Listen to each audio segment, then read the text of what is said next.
And now to discuss the Syrian crisis and the current diplomatic efforts surrounding it, I'm now joined live from Paris by Dominique de Villepin, who has served as France's Foreign, Interior and Prime Minister.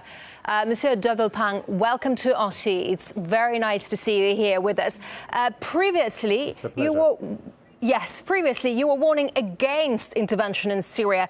What's your position now, and do you believe this chemical disarmament plan is a move that can permanently prevent military strikes? Well, I do believe that we have a window of opportunity that we should seize. Negotiation is now going on, and I think we should do our best to avoid the use of force. We know that the force without law and the force without a diplomatic effort is always useless. That's why the priority today is negotiation. But of course, we should go forward and we should have results. So today we have one result, which is the signature by the Syrian regime of the Convention on the ban of chemical weapons. That's a first step, but that's not enough. We should keep in mind the fact that the main objective of this negotiation is to protect the Syrian people. People are dying every day in Syria, and we had in the last 2 years 110,000 people dying. So we should keep this in mind, and that's why diplomacy now must be a success.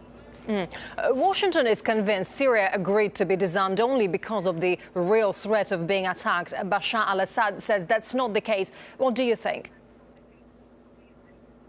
Well, I think firmness is part of the game, is showing some results.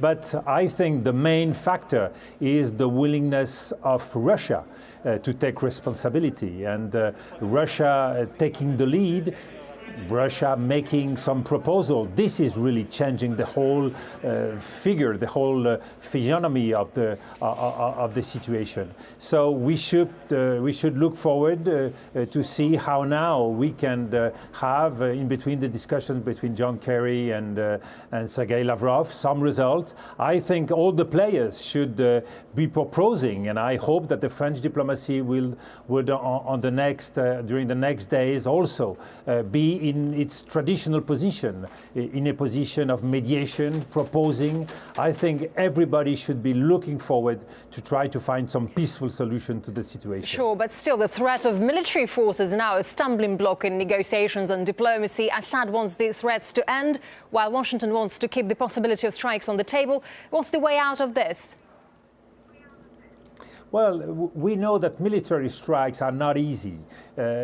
First, because there is no majority in the Congress favoring the use of force. Second, because we know that in the last 13 years, the use of force did not give any result in the international scene. We've seen it in Afghanistan, we've seen it in Iraq, we've seen it in Libya. So we know that the solution for Syria is not force. And we know also that there is a way to escape from force, from the use of an attack. And this way out is to have some results on the ground, some diplomatic results, in order to find better solutions for the Syrian problem. So now I think really the game is in the hands of diplomacy, in the hands of the political responsibles, and that's why we should really look forward. The problem of force is something else. I think that we can find an alternative to force if we are all willing to go forward and try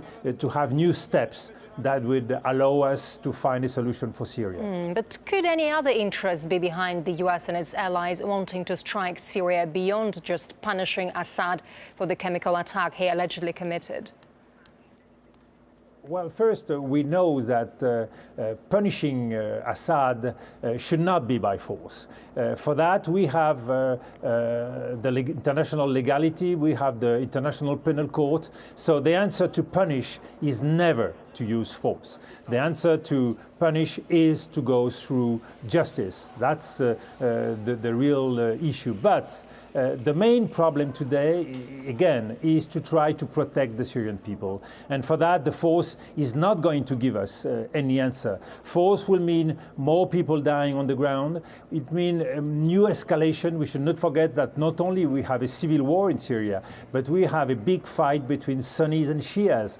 And so the problem is not at the level of the use of force. And we have seen in Iraq that force has only created more problems. We have 1,000 people dying every month in Iraq. So I don't think force is an answer. And if the Western countries, if the US, if France and the Europeans can see that there are some results, and again, this is the key, to avoid force, it is necessary to have some results on the ground, some results during the negotiations. And that's quite clear today. We know what we should do.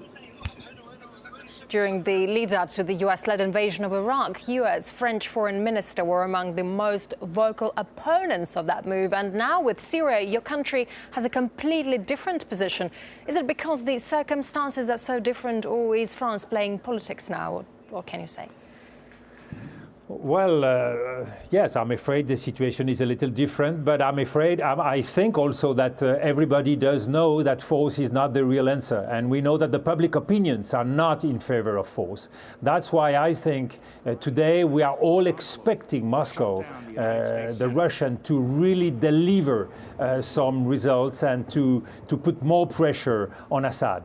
Nobody can be satisfied with the war going on. Nobody can be satisfied with the tensions in the region.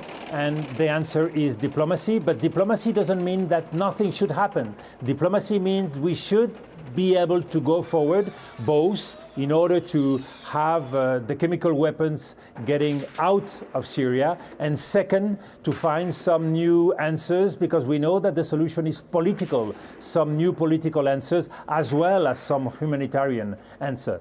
So, of course, some people in the Western world are still talking about force and firmness is an element at this stage, but the answer is to use diplomacy, to have steps going forward, and that will eliminate the risk of force if we can have peace again in this region.